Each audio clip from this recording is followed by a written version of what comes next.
지난 이야기. 원대한 포부를 품고 이탈리아 원정을 떠난 나폴레옹. 피에몬테에서 큰 정벌을 거둔 후 드디어 오스트리아군의 전투가 시작되고 4개월은 프랑스군의 오스트리아군은 당황하기 시작하는데, 나폴레옹 이탈리아 원정 세 번째 이야기. 그러면은 이 전투에서 패한 볼리우군들은 지금 어디에 있나요? 이제 볼리우가 이제 오스트리아군 사령관이죠. 네. 이제 오스트리아군이 여기서 롬바르디아로 들어간 다음에 네. 처음엔 철저하게 방어를 하자고 했잖아요. 네. 들어간 그 순간부터 후테로에 대한 탐색을 시작을 합니다. 어디로 가야지 예, 어떻게 가야 되나? 근데 또 여기 롬바르디아가 외통수인가 봐요. 마땅하게 후퇴할 데가 없어요. 그래서 한 길밖에 후퇴할 데가 없는데, 거기가 어디냐면 이제 로디강 다리를 통해서 이제 오스트리아로 가는 방법밖에 없었습니다. 그래서 이쪽으로 그 어느 때도 볼 수 없었던 맹렬한 속도로 후퇴를 또 하기 시작합니다. 아니 지금 나폴레옹이 쳐들어오긴 했어요. 아, 그러니까 여기서 자, 오케이, 우리가 후퇴를 한다라고 후퇴를 딱 했는데 아르젠토가 볼리우한테 얘기합니다. 지금 이런 속도로 후퇴하면 나폴레옹한테 잡힌다. 잡힌다. 쟤네들 무서운 애들. 걔들 겁나 빠르다. 가볍다. 그래서 그럼 어떻게 지금 한 3배 속도로 가야 된다. 그래서 알았어, 뛰자. 가는 거예요. 아, 그 나폴레옹의 어떤 위용이나 이제 그 강력함이 이제는 전투도 하기 전에 이 후퇴를 결정하게 만들고 있네요. 그렇죠. 그러니까 나폴레옹도 이제 쫓아가기 시작해요. 네. 쫓아가기 시작하는데 이제 오스트리아군 좌익 쪽으로 우회를 해서 쫓아가는데, 강을 서로 사이에 두고 서로 이제 보면서 가는 거예요. 같이. 아, 이쪽은 도망가는 길, 이쪽은 쫓아가는 길. 예. 그러니까 야, 너 내가 강만 건너가면 너는 죽어, 뭐 이런 거죠. 꽤나 가깝네요. 예. 다리가 그렇게 길지 않아요. 아, 저기를 걸어가야 되는 사람 입장을 생각하시죠. 아니 그렇죠. 근데 이제 진짜 상대가 보이는, 육안상으로 보이는 거리 내에서 서로를 바라보면서 가고 있다는 거잖아요. 포도 쏘네. 저게 이탈리아에서 저 정도 가면 굉장히 긴 건데 저게 축적이 제대로 된 건지 모르겠는데 유럽의 강들이 되게 좁아 의외로. 네. 아, 180m라고 그랬죠? 네. 그럼 긴 편이에요. 꽤 예, 기네요. 목재 다리가 맞아요. 180m였었고. 그럼 긴 편이야. 예, 그렇게 되는데 이제 계속해서 나폴레옹은 같이 강을 거슬러 올라가면서 빨리 건너야 될 거 아니에요. 그렇죠. 그래서 다리를 찾고 있었는데 저 다리 쪽에 로디강의 로디 다리라고 저기 있었어요. 네. 그래서 저기로 건너가자고 했는데 오스트리아군도 군대니까 네. 당연히 저 강 쪽 맞은편에다가 10,000명의 군대를 배치합니다. 어허. 그래서 넘어올 수 있을 때면 넘어와 봐라. 어허. 우리가 아주 혼을 내주겠다. 어허. 그래서 이제 저 강을 어떻게 건너야지 이제 또 다른 고민이 생긴 거죠, 나폴레옹은. 건너려는 자와 네. 막으려는 자. 그렇죠. 그렇죠. 그래서 일단 오스트리아군은 다리를 이제 폭파시키려고 했어요. 그렇겠죠. 폭파시키려고 했는데 역시 그 나폴레옹의 장기가 포병 아니에요. 네. 재빨리 포를 깔아서 때려서 그 다리 이쪽으로 밀어버려가지고 접근을 못하게 만들어버립니다. 지금 저 장면이 상대편을 포격하는 뭐 그 용도도 당연히 있겠지만 다리를 폭파하러 못 오게 하려고 지금 사격을 하고 있는 거군요. 그렇게 이건 일종의 탄막을 형성하는 건데 네. 이렇게 해서 건너가면 참 아름다울 것 같은데 네. 오스트리아군도 뒤로 갔다고 해서 못 쏘냐 이거죠. 아, 그렇죠. 그래서 또 포격을 하고 네. 총 쏘고 이렇게 돼서 이 정말 이 어려운 다리를 돌파하는 이 이제 전투가 벌어지게 돼요. 보통 여기에서 프리드리한테 배웠다라고 한다면 네. 나폴레옹이 기동이 빠른 병력을 데리고 위로 한참 올라가서 돌아오는 기동 작전을 쓰긴 했었잖아요. 뭐 진짜 졸업해도 되겠네. 아, 근데 이게 문제가 그렇게 하려면 여기서 결사적인 공격을 해야 돼. 네. 적당히 하면은 아하 오는구나. 이것 때문에 오는구나 이럴 거 아니야. 이거는 이런 거예요. 오면은 다행인데 네. 그 전에 돌파하면 돌파해야 된다. 네. 이런 식으로 돌파해야 돼요. 왜냐하면 그 다음부터 이렇게 만약에 너희들 위한 공격이다, 저기 올 거다 그러면 병사들이 그 다음부터 어려운 거 안 하려고 그래. 그러니까 이거는 일단 진짜야. 그래서 여기다 밀어붙여요. 그러다 보니까 나폴레옹 그림 중에 유명한 게 깃발 들고 머리카락 휘날리는 네네네네네. 다리에서 깃발 들고 뛰었다. 이게 이제 또 두 번이 있는데 이게 네. 첫 번째 사건이에요. 목재 다리로 나를 따르라 그러고 뛰었다. 지금 저 기를 들고 있는 게 나폴레옹이라고요? 네. 그래서 이게 뭐 거의 나 어릴 때 위인전에도 늘 나오던 얘기예요. 26살, 이제 뭐 26살 넘었나? 하여간 젊은 애가 장군이 됐어. 네. 그래서 이제 위대한 시련 앞에 쓴 거야. 다리를 건너라. 젊잖아요. 나를 따르라. 그러고 깃발 들고 뛰었다. 근데 그렇게 됐으면 돌아가셨지. 근데 이게 이 로디 전투부터는 이제 프랑스군 보병들도 지금까지 이겼잖아요. 네. 네. 근데 지금까지 프랑스군이 전투를 하면서 제대로 된 포격을 받은 적은 없어요. 근데 이건 지금 포격전만 시작됐기 때문에 네. 병사들 입장에서 포격전이 시작되는데 거기를 건너서 가라는 건 이거는 주춤할 수밖에 없는 거죠. 그렇죠. 더군다나 이건 훈련이 제대로 그렇게 잘 훈련돼 있지 않은 부대였으니까. 네. 아무튼 그래서 나중에는 나폴레옹이 깃발 들었다는 은근히 썰이 생겼는데 나폴레옹 깃발을 든 적이 없고 그렇다고 해서 도망친 건 아니에요. 포대를 지휘했어요. 네네네. 아니 왜냐면 이때만 해도 포병 지휘관이 훌륭한 애들이 별로 없었거든요. 나폴레옹만한 포병 지휘관이 없었죠. 그래서 당시에 병사들이 나폴레옹이 치사하다, 뭐 뒤에 있었다 이렇게는 말 안 하고 오히려 포대 지휘하는 것보다 감동을 받습니다. 그래서 뭐 별명이 꼬마 하사관이라고 그랬거든요. 안작다면서요? 아 근데 지금 딱 아이, 저 새파랗잖아요. 사진만 아, 봐도 나이가 어리구나. 그러니까 그거를 비하하는 뜻이 아니고 장군이 무슨 하사관 역할을 하냐 그런 게 아니라 야 정말 우리 장군 유능하구나 그런 뜻이에요. 그래서 하고 돌격을 시켜요. 네. 근데 영화하고 현실이 다른 게 이렇게 되면 감동을 받은 병사들이 아, 뛰어가야지. 뭐 쓰러져. 야 또 뛰어 또 뛰어. 안 돼. 무서운 건 무서운 거고 꼬마 우리 장군님은 멋있는 거고. 그럼 안 건너고 박수 치고. 이게 스토리 보면은 꼭 이렇게 돼서 다리를 건너야 되거든. 그렇죠. 근데 와 돌격했대요. 안 됐어. 아니, 뭐야, 아니 그러면 어떻게 해요? 이제 이 다리를 아까 두고. 허준 씨 말한 대로 결국 돌아온 애들이 아. 치열한 전투가 벌어지면서 근데 이게 오스트리아군이 사상자가 2,000에 프랑스군이 500명이라고 그러는데 뭐 이게 기록을 당시도 믿을 수 없고 나폴레옹도 이거 조작 많이 해요. 왜냐면 이게 다 선전용으로 나오는 자료거든요. 네. 예, 그래서 기병이 결국 여울목을 돌아와서 포병대를 쳐요. 이게 포병 잡는 데는 기병이 최고예요. 네. 그러니까 기병이 덮치면, 그러니까 포병을 방어하는 보병이 뚫려서 기병이 덮치면 이걸로 끝입니다. 끝나는 거죠. 그래서 그쪽을 장악을 하니까 건너가게 되고 아하. 건너가서 휩쓸면서 이 로디 다리를 장악하고 마을까지 장악하면서 승리를 거두게 되죠. 그래서 사실은 다리를 지키는 애들도 많이 죽어요. 아하. 그래서 자기는 전쟁 때 제일 끔찍한 게 다리야. 정말 다리야. 없는 게 나 없는 게. 이렇게 병사들이 막 가다가 아 다리다 이렇게 되는 거야. 아니 그러니까 없으면 상류로 올라갈 거 아니에요. 네. 있으면 꼭 글로 건너가라고 그런다. 그러니까 지금도 그건 마찬가지거든요. 이렇게 되면 오스트리아군도 완전히 무너졌네요. 그렇죠. 여기서 이제 소위 아다강 서쪽을 나폴레옹이 완전히 장악하게 되면서 꿈의 도시 밀라노에 입성을 하게 돼요. 제가 말씀드렸잖아요. 초반에 나폴레옹 연설에서 네. 밀라노로 가면 2년 치고 야. 그거 영화에 빚진 거나 좀 갚지. 근데 여기서 나폴레옹이 약속을 지켜요. 싹싹 긁어서 다 나눠줘요. 이러면 이제 병사들이 믿으면 돼. 우리가 전투에서 이기면 돼. 이런 거를 좀 갖게 되겠네요. 그렇죠. 여기서 무려 여러 번 긁었는데 그게 순 이런 약탈로 나간 돈은 알 수도 없고 네. 나폴레옹이 이렇게 시의원한테 받아내고 세금으로 걷고 이게 조세를 때리는데 근데 이게 이탈리아 사람들은 이걸 많이 겪어봤어요 옛날에도. 전에 우리 7년 전에 할 때도 그러니까 그랬잖아. 80년 동안 겪었어요. 그렇게 막 포위하다가 야 그냥 어떻게 좀 이렇게 하자고. 아 그럼 좋아 들어와. 대신 협상을 어떻게 하느냐. 그럼 예를 들면 배상금 현찰로 줄래? 아니면 10년 동안 세금을 때릴래? 막 이런 식으로 많이 해봐가지고 물론 병사들이 아까 말했던 약탈도 하고 네. 이렇게 하는데 안 불태우고 거둔 돈만 200만 프랑이었대요. 200만 프랑. 이게 요즘 돈으로 뭐 250억 원? 아, 지금 돈으로 현재 환산해서? 같이. 그렇게 따지면 나폴레옹이 처음에 정부에 얘기했던 나 진짜로 전투할 테니까 100억만 줘라고 했는데 250억이면 그 돈의 2배 반이네. 아직 놀라시면 안 돼. 왜요? 도시 하나 털었잖아. 아직 많아요 도시. 그러니까 이만큼 이때 당시 북부 이탈리아 그 각 도시 국가들이 얼마나 부유했냐. 그러니까 이탈리아를 간 거죠. 이탈리아를 안 갈 수가 없고. 그러니까 80년간 털린 그 유명한 다빈치가 만들다 말았던 그 청동상 만들려다 못했던 그 석고상, 네. 그 기마상 말려. 그것도 이때 프랑스군이. 그래서 그러니까요, 뭐 사실 쏘다가 나폴레옹이 부셔버렸지만.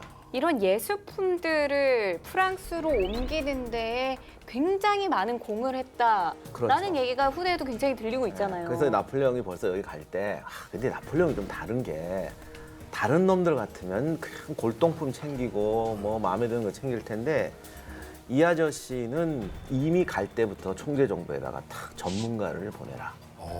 학자들, 그림 예술가들. 이런 거 알아볼 수 있는 애를 보내라. 왜냐하면 닥치는 대로 털을 수는 없잖아요. 그렇죠.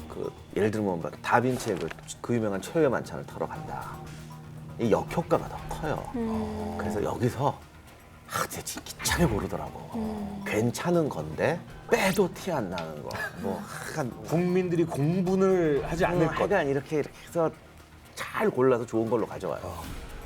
여기서만 터는 게 아니라 앞으로 계속 털어요. 베네치아 가서 털고 하는데 이걸 굉장히 전문가를 동원해서 털었다는 거죠. 그게 근데 지금 어디 있어요? 대부분 루브르 박물관에 있잖아요. 진짜? 이게 제가 전에 루브르 갔을 때 네. 루브르 가면 사람들이 다 가는 데가 모나리자 보러 모나리자. 가잖아요. 맞아요. 사실 모나리자가 그림이 요만해요. 네. 그리고 이걸 지금 방탄유리까지 쳐놔가지고 그러니까 그림을 볼 수가 없어. 그림이 아니 보면 그림이야 그게. 사람들 머리 이 뭐 뒤통수. 아니야 그림이 보여도 네. 이 멀리서 유리 속에 들어있으니까 아, 비춰서 색깔도 제대로 안 보이고 터치도 안 보이고 그러니까 그림 감상이 아니야. 이건 사진으로 보는 것보다 더 못돼요. 그래서 뭐 진짜 한 뭐 1000배 나오는 이런 카메라 갖고 가서 찍기 전에는 방법이 없어. 근데 찍어도 되잖아. 유리창에 튀어서. 그냥 모나리자 참배하러 가는 거야 이거는. 내가 모나리자 앞에 가봤다. 갔었다. 네. 사람들이 지금도 가면 정말 있어. 가볼 수도 없어. 근데 제가 그 방에 들어갔을 때 네. 루브르에 의외로 이탈리아 르네상스계 명화는 많지 않더라고요. 의외로. 갔더니 이탈리아의 티치아노, 베르제네, 우리가 아는 유명한 이 틴토레토 뭐 이런 화가들 그림이 그 방에 다 몰려 있더라고요. 그래서 전 모나리자는 포기하고 그것만 이렇게 쭉 봤거든. 그 우리 지난번에 왜 그림으로 보는 전쟁할 네. 때 소개했던 그 가나의 혼인잔치 베로네제 그림 그것도 그 방에 있어요. 이렇게 쭉 봤는데 이거를 준비하면서 나폴레옹이 그 가져온 그림의 리스트가 있어요. 근데 제목은 없고 이렇게 누구의 그림을 가져와서 고맙다. 그 방에서 다 봤거든 그거. 다시 찾아봤더니 이게 다 거기서 털어온 거다. 그 담당자가 드종이라는 애였는데 네. 아예 여기 드종관이라고 그래요. 여기서 정말 이상했던 게 루브르의 최고 보물은 다빈치 그림이에요. 네. 다빈치 그림이 내가 20몇 개가 밖에 없어요. 지금 남아있는 게.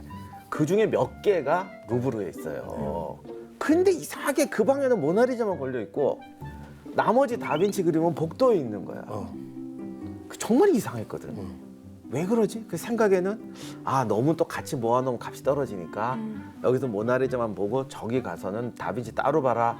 그런 심오한 뜻인가 생각했는데 알고 봤더니 이게 다 약탈품이란 말이야. 그러니까 모나리자 하나 탁 박아놔가지고 다 잊게 만들던 거야. 모나리자는 약탈이 아니에요. 그거는 네. 다빈치가 프랑스어한테 준 거니까. 야, 아니 인질이야 인질. 모나리자로 하여금 시선을 강탈하게 만들고 그렇죠. 여기에 다 약탈품. 그렇죠 약탈품으로 깔아. 그러니까 우리가 이탈리아어로 도큐멘터리 진행사를 번역해서 이거를 그분들이 다 봐야 돼. 그래야 프랑스 루브르 박물관에 이탈리아 여행객들이 가서 이곳이 드종 약탈관이구만 이렇게 좀 잠깐만 난 어쩌라고? 왜요? 그걸 이탈리아로 번역을 하면. 가는 거지 뭐. 알바. 맞는 소리 뭐 하신 거 아니었어요? 편집. 근데 사실은 지금 현재 이탈리아 군과 오스트리아 군이 가장 강력한 별 요새에서도 못 막아냈고 밀라노까지 털렸기 때문에 앞으로는 사실상 치열한 전투라기보다는 계속해서 도시 점령이 이루어지겠네요. 근데 여기서 너무 약탈을 많이 했어요. 프랑스군이. 그러니까 여기서 민중봉기가 일어났어요. 아하. 그런데 이걸 아셔죠? 나폴레옹이 민중봉기 진압에 또 일가견이 있지 않습니까? 그냥 사람들한테 대포 쏴버리죠. 그렇죠. 그래서 또 그래서 완전히 민중봉기를 한 번에 제압을 해버려요. 이게 완전히 알렉산더 스타일로 하더라고. 근데 은근히 알렉산더 또 좋아해요. 탁 하면 갑자기 인정사정을 쳐버려요. 그리고 진압한 다음에 나중에 보상해주고 도시 재건해주고 이런 식으로 해요. 이렇게 한번 민중봉기를 아주 잔혹하게 진압을 네. 하고 나니까 나머지 도시 공국들이 어떻겠습니까? 야, 우리 잘못하다가 우리 뭐 국물도 없겠다. 그래서 주변에 있는 공국들이 다 무릎을 미리 꿇습니다. 그러니까 모르겠어요. 이게 맞는 방법인지. 근데 이때 한 거는 맞는 방법이었던 것 같아요. 나폴레옹이 한 게. 뭐 일벌백계라고 해야 되나? 아니 근데 사실 옳은 방법은 아니죠. 우리가 인간이 옳은 방법은 아닌데 그건 있어요. 어떤 사람은 이렇게 하면 봉기가 더 나요. 그러니까 이 방법이 옳다 그러다가 아니라 이 방법을 쓸 때는 잘못하면 봉기가 더 나요. 근데 알렉산더나 나폴레옹의 특징이 그 방법을 써면 방금 기자님 말대로 죽어요. 그거는 맞아요. 옳다 그르다를 얘기하는 게 아니라 그거는 확실히 실력이 있더라고. 와, 이렇게 해서 이탈리아 공국들이 나폴레옹에게 정말 무릎을 꿇게 되고 처음 꼬마 장군이었던 것이 정말 단기간 내에 이렇게 성장을 해서 힘을 키워나갑니다. 그리고 앞으로 이제- 그것을 위해서 네. 또 하나 수법이 갑자기 독립국가를 만들어주겠다고 그래요. 아, 야 너희들 왜 이렇게 사냐? 그래서 원래 예를 들면 이 도시가 따로 놀았는데 네. 갑자기 이렇게 끈을 묶으면서 너희들을 독립국가로 만들어줄게 이렇게 던져요.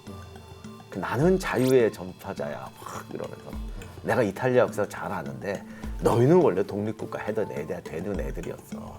지금까지 왜 그러고 살았니? 묶어서 만들자. 그래서 롬바르디아 공국이라고 걸 또 만들어요. 좋아해요? 안 좋아하던데. 안 좋아할 것 같아. 쉬운데 나 쟤네랑 같이 이러는 거. 하여간 그런 짓을 참 잘해. 그러니까 우리가 항상 말했던 정치적 수완도 외교적 수완도 좀 뛰어났다는 얘기죠. 그러면 이제 나폴레옹은 올라올 때까지 올라왔는데 오스트리아 가야지 이제. 네. 아, 그렇죠. 이제 나폴레옹이 그렇게 얘기를 해요. 이 전선을 확대하겠다. 총재 정부한테 편지를 씁니다. 하지 말라 그랬는데. 나 지금 이탈리아 한 거 봤잖냐. 어. 내가 병력 더 지원해주면 내가 오스트리아 빈으로 간다. 총재 정부가 글 쓰죠. 가만히 있어라. 지금 오스트리아 전선에는 이미 우리 장군들이 있고 너네들한테 지금 군수품하고 병력을 더 지원해줄 여력이 없다고 얘기를 해요. 사실 여력도 없었어요. 거기다가 나폴레옹이 위험하다 싶어가지고 부대를 둘로 나누려고 그래. 아 너무 힘들어. 저거 안 되겠다. 히트를 너무 많이 줬단 말이야. 주머니 250억 이렇게. 그랬더니 어떻게 했게 나폴레옹이. 그래? 그럼 난 내 독립적으로 움직일 거야. 이래서 나폴레옹이 못 되는 거예요. 아깝다. 허폴레옹 될 수 있었는데. 한 번 더 수완을 보여주자. 돈으로 갖다 팔라요. 돈. 아, 걷어서 자기가 다 먹었겠어.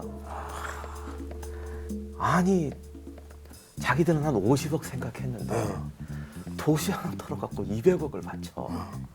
해봐라 그냥. 이내는 이거 한 서너 배 있습니다. 이걸로 정치가 구워 삼는데 도사예요. 그러면 총재군이 이제 지원 병력을 보내주나요? 아, 그게 아니고 일단은 나폴레옹은 일단은 저기 롬바르디아에 아직 오스트리아군이 있었거든요. 그러니까 롬바르디아에 그 만토바 요새라고 있어요. 네. 거기에 일단 수비대를 남겨놓고 나머지 오스트리아군이 티롤로 후퇴한 거였었어요. 아, 근데 이 볼리유가 참 제대로 싸우지도 않고 후퇴를 했잖아요. 네네. 바로 해임이 됩니다. 오스트리아 입장에서는 네. 화가 많이 났네요. 그래서 1795년 마나임 전투에서 프랑스군을 아주 크게 격파한 경험이 있었던 오스트리아의 명장 미름저가 임명이 되죠. 그래서 미름저는 이쪽으로 와서 티롤로 와서 약 4만 7천 정도의 병력을 집결시킵니다. 오. 그래서 이 미름저의 목표는 뚜렷했죠. 일단은 롬바르디아의 만토바 요새에 지금 프랑스군이 포위하고 있는데 이걸 포위를 풀고 여력이 있다면은 프랑스군을 격파하자. 이게 오스트리아군의 목표가 되는 거죠. 만토바? 만토바가 어디예요? 아, 저게 이제 롬바르디아의 중요한 도시인데 이거 지난번 전장에도 여러 번 나왔어요. 네. 네. 그러니까 굉장히 중요한 요충인데 오스트리아 잔존 병력이 저기 들어가 있었거든요. 그런데 이게 한번 포위전이 돼버리면 함락이 안 돼요. 하세월이에요. 하세월이야. 당시 프랑스군이 제일 유명한 게 대포였잖아요. 네. 무려 175문인가의 중포를 동원해서 오. 공격하고 있었는데도 함락이 안 돼서 시간을 끌었죠. 어. 그랬더니 오스트리아군이 방 기자님 말씀하신 대로 대군을 가지고 내려온 거예요. 그 요새는 1만 4천의 아직 오스트리아군이 있었고 여기 만토바를 포위한 건 약 9천의 프랑스군밖에 없었어요. 오호. 그러니까 분명히 나폴레옹도 지금 여기서 지지부진하면 오스트리아가 가만히 있지 않을 거라고 생각을 했죠. 네. 오스트리아군의 작전은 대병력으로 밀고 내려가서 네. 야전에서 붙으면 격파하면 되는 것이고 네. 프랑스군이 덤비지 못하면 만토바로 들어가서 거기에 있는 병력을 합세해서 완전히 밀어버리자 이렇게 되는 거죠. 그러니까 나폴레옹으로는 큰 위기에 빠진 거죠. 일단 그 이때 나폴레옹이 믿었던 장군 중에 오주르라는 장군이 있는데 네. 피에르 오주르. 이 사람이 입지전적인 인물입니다. 사병에서부터 출발해서 장군이 된 사람. 그리고 이 사람 별명이 또 타령의 오주르인데 승질 그게 뭐 살벌했다고 이게 무슨 뭐 타령의 오주르라고 해서 약간 이상한데 뭐냐면 자기 마음에 안 들면 군대 그만둬 버리고 나가버리는 거예요. 네. 그래서 이 사람이 근데 프랑스에서만 복무했던 게 아니라 거의 유럽 전역을 다니면서 복무했던 경험이 있었어요. 자꾸 사표내는구나. 네, 그러면서 마지막 타령은 어떤 귀부인하고 눈이 맞아서 타령했다. 나 이제 사랑할래. 근데 나폴레옹보다 12살 많았어요, 이 사람이. 근데 그 처음에 나폴레옹을 만났을 때 나폴레옹하고 마지막까지 눈싸움을 했던 사람이래요, 이 사람이. 처음에는 자기가 네. 자기가 지휘할 거라고 생각했대요. 근데 웬 애가 왔잖아. 네. 그래서 며칠 있으면 내 거다라고 생각을 했어. 타령할까 말까 하다가 에이, 아니 이번엔 좀 이제는 타령할 생각 안 하더라고. 어. 저게 뭘 알겠어. 어. 좀 지나면 제끼고 내가 되냐. 이거 하는 거지. 며칠 동안 수고해라 이런 식이. 근데 하다 보니까 이기네. 그래서 근데 이런 상황에서 이제 나폴레옹이 이 오주루 장군한테 대단히 중요한 임무를 맡겼어요. 이 비름지에 대한 선봉 부대로 오주루가 나서서 공격을 하기 시작하는데, 근데 이제 여기서 오스트리아군도 만만치가 않았죠. 증원된 오스트리아군 부대가 오주로를 공격을 해요. 네. 특히 측면에서 공격을 해요. 그래서 어허. 오주로가 대단히 어려운 상황에 처해 있었지만 끝까지 대형을 유지한 채로 오스트리아군을 밀어붙입니다. 오. 이렇게 되니까 그 천하의 명장 비름조도 당황을 하는 거예요. 오. 그래서 어떻게 판단했냐? 야, 이거 분명히 나폴레옹 전이 그 선봉대인데 네. 뒤에 분명히 그럼 본대가 또 있을 거 아니냐? 그렇죠. 지금 얘네가 이렇게 밀고 들어와서 우리가 난장판이 난 상황에서 프랑스군 본대가 오면 우리 큰일 난다라고 생각하죠. 여기서 어떻게 보면은 오스트리아군 입장에서는 여기서 오주로의 군대를 박살냈으면 네. 나폴레옹도 더 이상 전진을 못했을 거라고 후세 사가들이 얘기는 하는데 아마 비름전은 우리가 생각했던 것보다 더 지나치게 당황했던 것 같아요. 그래서 전투를 중단시키고 전부 다 후퇴를 시켜요. 어허. 그래서 방어 태세를 유지하죠. 그래서 자칫 전멸할 뻔했던 오주루 부대가 여기서 전멸을 안 당합니다. 아하. 그러니까 지금 오주루가 선봉대로서 비름저의 부대를 쳤는데 오히려 네. 반격을 당해서 몰리는 수세 상황에서도 잘 버티니까 그렇죠. 비름저는 이거 이러다가 나폴레옹 본대 오면 우리 망한다. 그렇죠. 그러니까 지레 겁먹고 빠진 거네요. 그렇죠. 맞습니다. 여기서 나폴레옹이 보통 장군들 같으면 이런 경우는 대개 이게 산이 많잖아요. 요새도 네. 많고. 그럼 보통은 병력도 지금 절반도 안 적으니까, 되니까 네. 그냥 자기도 요새로 들어가 버려요. 보통 그렇게 하지. 그런데 나폴레옹은 과감하게 만토바 요새의 포위를 풀어버립니다. 그럼 그것도- 본대와 싸우기 위해. 예, 걔들하고 싸우기 위해서 포위군을 빼는데 이것도 보통 애들은 대포가 이게 좀 170문이면 이게 네. 사단 병력이 네. 40문, 50문 그 정도 갖고 있던 시대예요. 거기다 중포 170문이잖아요. 네. 그냥 못 박아서 포기하고 못 쓰게 만들어버리고 못 박는다는 게 여기 심직공에 못 박아서 네. 못 쓰게 만들어버리고 중포를 버리고 애들을 합류시켜요. 되게 큰 결단이네요. 오. 그러니까 그 기동력을 위해서 중장비를 포기하는 거죠. 오. 그리고 병력을 주변에 있던 병력을 다 끌어모아서 결정을 한다는 거죠. 그래서 비름저를 저격하기 위해 가는군요. 그렇죠. 그런데 이제 문제는 어떻게 저격하느냐라는 거죠. 근데 나폴레옹 군에 포가 없는 거는 포는 아예 없는 건 아니고 공속용 중포가 없어지는 거죠. 이것 때문에 나중에 고생하긴 해요. 왜냐하면 나중에 다시 도시를 또 포위하고 잡아야 되는데 네. 그거 빼야지. 그러니까요. 이게 없는 거예요. 이게 빼기가 힘들어요. 네. 생각보다. 그래서 심하면 대포 거의 자체를 못 포기야. 써, 네. 아예 못 쓰게 되고 다시 녹여야 되고. 그러니까 이거 빼기가 참 힘든데 그럼에도 불구하고 이렇게 했어요. 얘가 이제 과감한 거 하나가 또 특징이죠. 이때는 이거 한다. 그럼 포기하고 그때 딴 거 하면 되잖아. 이렇게 해서 갑니다. 그래서 선택과 이제, 집중이네요. 싸워야 되는데 비름저군이 산악 지방을 이렇게 통과해서 와야 돼요. 네. 그 평야로 내려오는 지금 베로나라고 앞에 오기 전에 평야가 그 위에 산이 있는데 네. 산악행군을 통해서 이제 군대를 나눠서 이렇게 옵니다. 산악행군을 하니까 한꺼번에 못 오잖아요. 네. 일부 가고 뒤에 따라오고 이렇게 우회해서 만토바로 내려오는 거예요. 보통 장군 같으면 그냥 버티고 있거나 아니면 평야로 내려가서 어디서 막아야 되는데 도저히 이해할 수 없는 기동을 해요. 그래서 만토바가 여기 있고 비름저가 이렇게 돌아서 내려온다고 네. 이렇게 올라가요 이쪽으로. 뒤쪽으로 쫓아간다고요? 네, 뒤쪽도 아니지. 이렇게 내려오는데 자기는 이렇게 올라가. 그래도 뒤로 따라가면서 깨요. 근데 그럼 체력적으로 빠지지 않아요? 그게 배고픈 병사들의 기동으로 우리가 이루어놨잖아. 250억 이후에 조금 배가 부르지 않나요? 우와. 아니 어찌 보면은 약간 도망가는 것처럼 느껴졌을 수도 있겠네요. 그러니까 이런 전쟁은 한 적이 없어 지금까지. 어떤 군대도 이게 무슨 탱크로 가는 것도 아니고 네. 똑같은 보병이고 그리고 여기 산악 지방이 지금도 이탈리아 관광 코스인데 네. 저도 못 가봤는데 이거 산 장난 아니더라고요 여기가. 요 밑에 무슨 유명한 도로 있어요. 이게 이제 베름저가 왔던 길 말고 그 남쪽인데 1차 대전 때 1917년에 전쟁한다고 보급로 뚫으라고 이탈리아 병사들이 뚫은 길이래요. 네. 이게 완전히 산 절벽 사이 이렇게 있는 길이라 지금은 이게 관광 명소가 돼. 터널도 수십 개가 있고.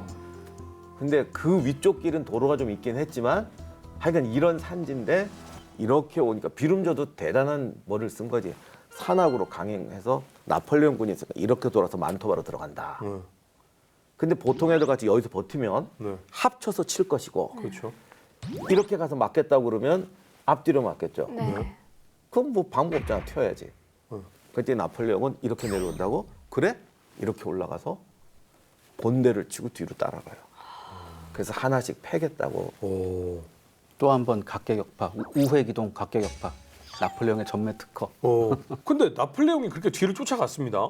그러면 이제 오스트리아군은 누구보다 빠르게 남들과는 다르게 도망갈 줄 아는 이제 부대인데 나폴레옹이 이 산을 거꾸로 올라가서 다시 쫓아 내려간다는 거 사실 쉽지 않을 것 같거든요. 그렇죠. 그래서 뒤에서 깨지니까 앞에는 비름저 본대가 있었거든요. 네. 부대를 둘로 나눴는데 네. 다비도비치라는 군대가 깨져요. 네. 비름저는 어떻게 해? 돌아서서 싸워? 안 싸워요? 그러니까 앞으로 내빼서 만토바로 들어가 버려요. 가장 현실적인 선택이죠. 소기의 목적은 달성했네. 만토바로 이게- 들어갔네. 이게 그땐 그 당시 전쟁을 알던 사람들이 이게 보면 이게 무슨 무협 소설도 아니고 그러니까 우리가 지금 들으면 이게 별거 아닌 것 같지만 이게 뭔 소리야 이렇게 되는 거예요. 그때는 진짜. 자동차가 없었던 시절이잖아요. 그다음에 산길을 올라가야 되고.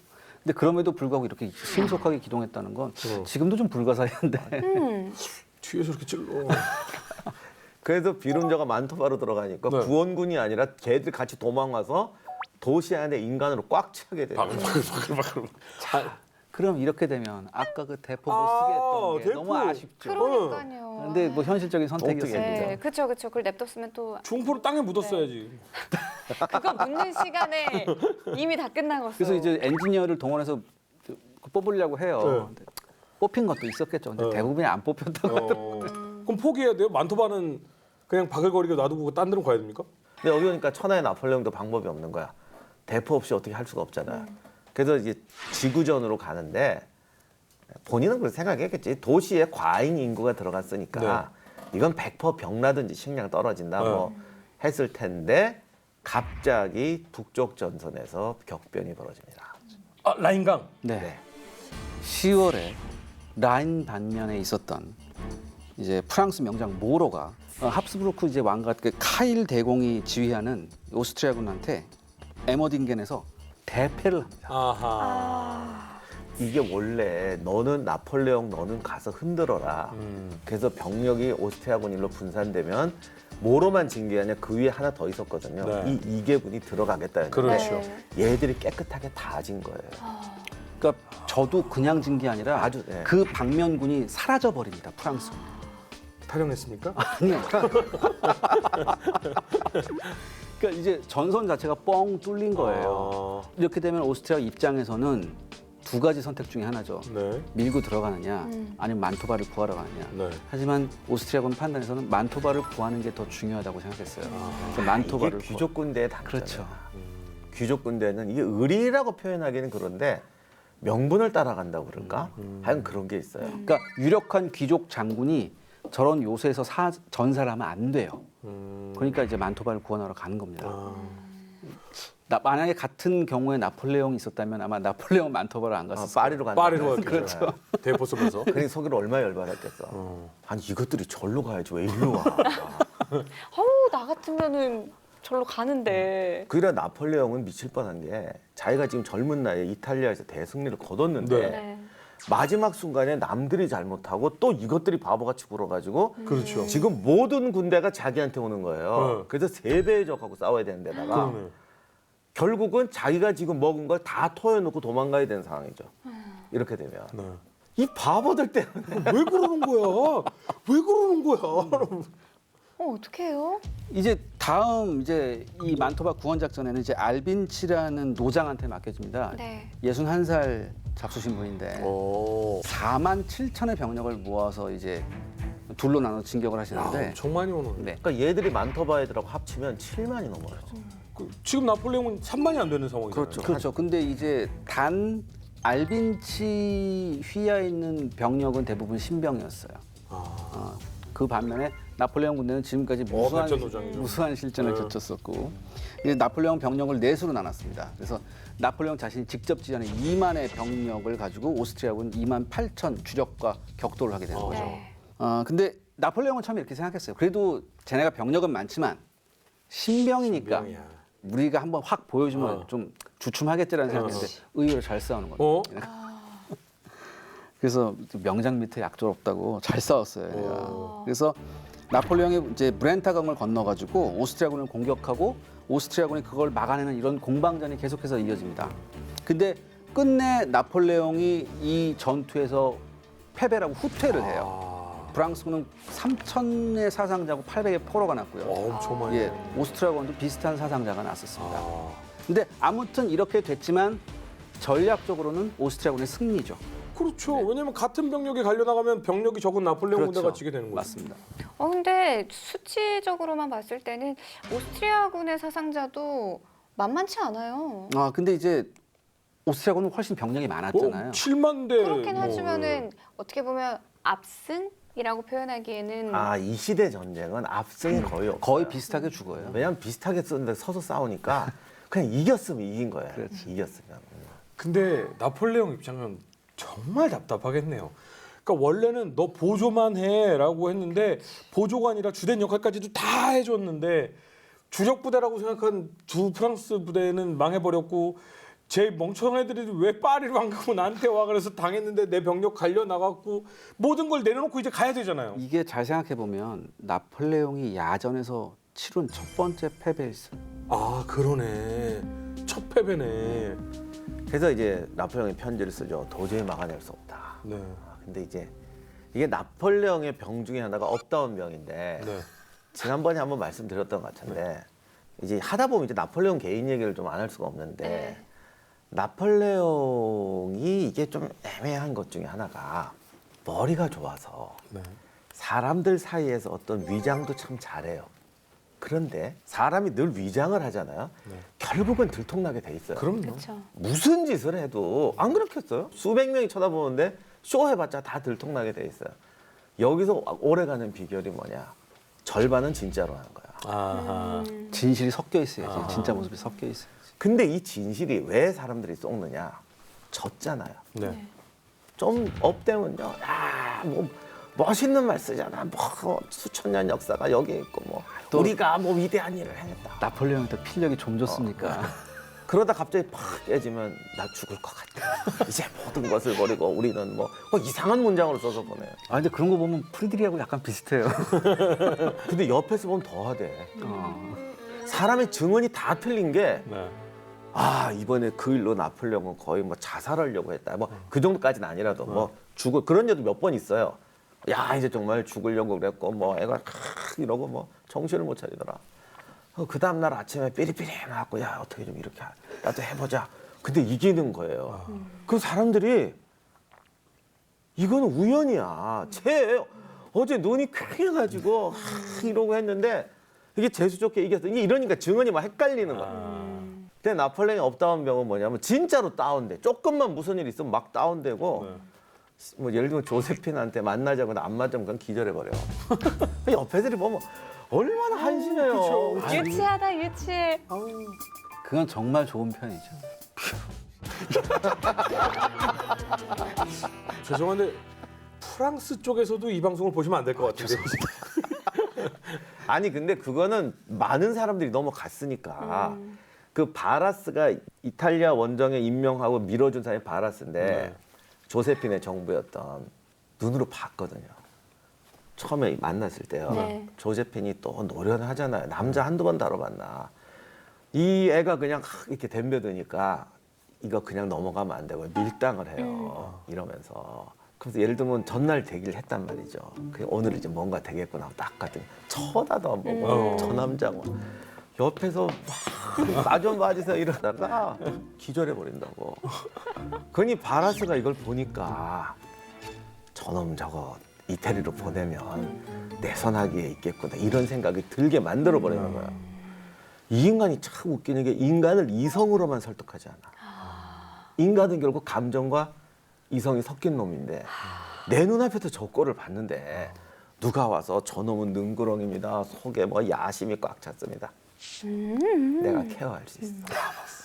다 봤어. 제가 기절하더라, 야. 아이고 난리도 아니야. 아유 난 뭐 마룻바닥이 화장실인 줄 알았다. 근데 그게 진실과 어떻게 보면 위장이 교묘하게 섞인 나폴레옹의 위장이었던 그게 정말 신기해요. 그래서 정말로 흥분하니까 보통 사람들은 저렇게 흥분했으면 이제 끝이다라고 생각하는데 다음날 또 한단 말이에요. 멀쩡한 애처럼. 이게 헷갈리는 거죠. 그래서 나폴레옹 글을 볼 때 편지나 이런 걸 인용하다가 전기 작가들도 잘 쏙는 것 같아요. 아하. 이날 거의 죽을 뻔했다. 편지 봐라. 이거 뭐 완전히 그 다음날 이겼대. 운이야. 그러니까 이게 좀 판단이 어렵습니다. 그러나 아무튼 알비처가 상당히 잘했고 네. 나폴레옹이 몇 번의 실수를 해요. 그럼에도 불구하고 결국은 극적인 역전을 이루어내요.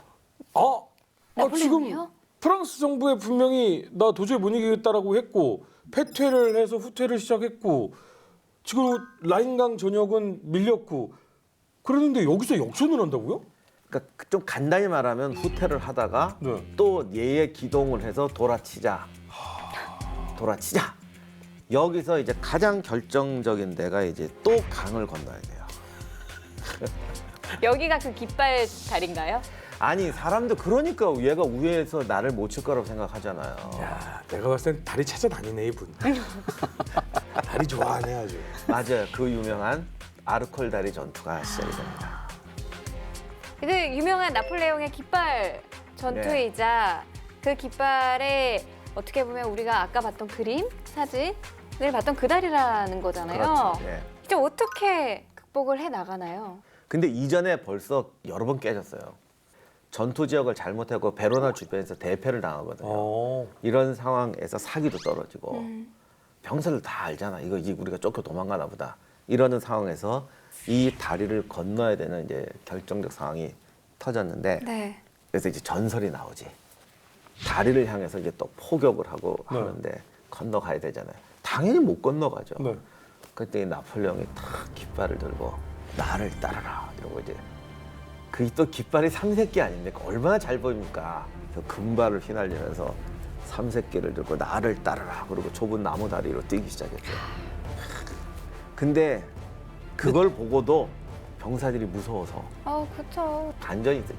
와 가자 이게 아니고 애들이 잘 가라 그러거든요. 아니 그러니까 여기 지금 그림에도 나오잖아요. 중앙에 지금 깃발이 있지 않습니까? 네. 누가 봐도 저게 타켓트가 되죠. 그렇죠. 그러니까 저기다만 쏠 거 아니에요, 나총을. 그럼 누가 저 뒤를 따라갈 거겠어요. 아니 근데 실제로 어떻게 보면 지금 이탈리아 전선의 최고 사령관이잖아요. 최고 사령관이 저 깃발을 들고 저 포격이 쏟아지는 다리를 뛰었다고요? 하여간 뛰었어요. 그러니까 병사들이 와야 되는데 안 오는 것이야. 와. 영화를 잘못 보면 이렇게 돼. 가다 보니까 애들이 안 오잖아. 여기서 이제 서요. 네. 나를 죽일 셈이냐 와라 막 이렇게 하는 거지. 그때 갑자기 포탄이 쾅 터지면서 뭐 날아가 버립니다. 물론 이미 공격하다가 시체들도 있었고 네. 그래서 날아갔는데 기적적으로 죽지는 않았는데 그 죽은 시체가 부상병상에 떨어진 거죠. 이 광경을 보더니 고참병들이 야 이거 안 돼. 그래서 나폴레옹한테 이제 달려 들어간 거죠. 가서 급하니까 그냥 이제 개 끌듯이 잡아 끌고 나오기 시작하는 거예요. 이거를 보더니 병사들이 아 이건 아니야. 그래서 돌격하기 시작했다. 그래서 나폴레옹은 자기는 뭐 의식도 별로 없고 뭐 이렇게 질질 끌려 나오는데 갑자기 와 하더니 뭐 이랬다 등등등 이라고 알려져 있어 저런 그림이 나오고. 근데 다리 못 건너요, 저기서. 뭐야? 뭐 왜 이 전투 이렇게 반전이 많아? 그러니까 여기서 저렇게 치열한 전투를 했다는 걸 보여주기 위한 건데 나폴레옹도 알아요. 자기가 뭐 포탄 맞고 날아갈 정도로 운이 좋았죠. 포탄 맞고 날아갈 정도. 야, 이거 여긴 도저히 돌파할 수가 없었다. 그럼 뭐예요? 다른 부대를 상류나 하루로 보내서 어디 도강에서 뒤에서 쳐라 이거잖아요. 네. 가장 고전적인 방법을 써야죠. 그래서 병력을 보냅니다. 그래서 귀유 장군한테 3천의 병력을 줘가지고 강 하류에서 따로 도강을 하라고 했어요. 그래서 도강을 했어요. 이 부대가. 네. 도강을 했는데 하필 도강, 그러니까 얕다고 판단해서 도강을 했는데 네. 도강하고 나니까 수렁이에요. 진창이에요 거기가. 여길 못 빠져나가는 거 3천의 병력이. 거기서 하느라고 제때 공격을 못했어요. 그러니까 보낸 부대는 쓸모없게 되고 여기서는 정말 많은 병력이 소모가 돼버린 거죠. 그래서 여기서 나폴레옹도 어쩔 수 없죠. 이렇게 되면 이게 명장이라는 게 계속해서 공격만 하는 명장이 아니고 그렇죠. 이럴 때는 냉정하게 판단해야죠. 철수하자. 커머스 법 역전의 전설이라고 하지 않았어요 아까? 아무튼 그래서 별동대가 오긴 와요. 간신히 왔더니 본대는 철수해버린 거야. 그래서 지난번 로다강 다리처럼 건너와서 여기를 다리를 점령을 했는데 네. 본대가 가버렸잖아요. 네. 그 오스트리아군도 보니까 이거 별거 아니잖아. 다시 공격해서 이걸 밀어버려요. 아, 그래서 우리가 사는 것처럼 이렇게 멋있게 안 되고 결국 다리를 놓고 치열하게 싸우다가 수많은 희생자를 내고 간신히 내 다리를 점령을 합니다. 이렇게 됐는데 아무튼 이 다리를 점령하는 바람에 전세가 역전이 돼요. 근데 여기서 이제 중요한 것이 다음 이야기. 치열한 접전 끝에 오스트리아군을 격파한 나폴레옹. 첫 번째 이탈리아 원정에 성공한 그는 이제 더 높은 곳을 바라보게 되는데 이집트 원정 첫 번째 이야기. 육군에서 가장 중추적이던 오스트리아가 오스트리아가 망했죠. 전선에서 이탈하게 되니까 해상에서 프랑스군을 봉쇄하고 있던 이제 영국만 남았습니다. 그때 당시에 영국의 돈줄은 인도였어요. 중간 보급 기지를 끊자. 그래서 나폴레옹이 이집트 원정을 결심합니다. 이때 나폴레옹 머릿속에 있던 건 알렉산더 루트예요. 왜냐하면 알렉산더가 이집트로 갔다가 인도까지요. 페르시아해서 인도까지 가잖아요. 아니 그러면 영국은 몰라요? 넬슨한테 얘기를 해요. 보급선을 끊어버렸어요. 이 전투로 넬슨이 완전히 영웅이 돼요. 여기서 이제 문제가 생기는 게 패스트 때문에 난리가 나고. 설상가상으로 해서 오스만 투르크가 프랑스의 선전포고를 나폴레옹은 지금 어디 가도 할 수 없는 상황이에요. 그런데 나폴레옹에서 가만히 안 있어요.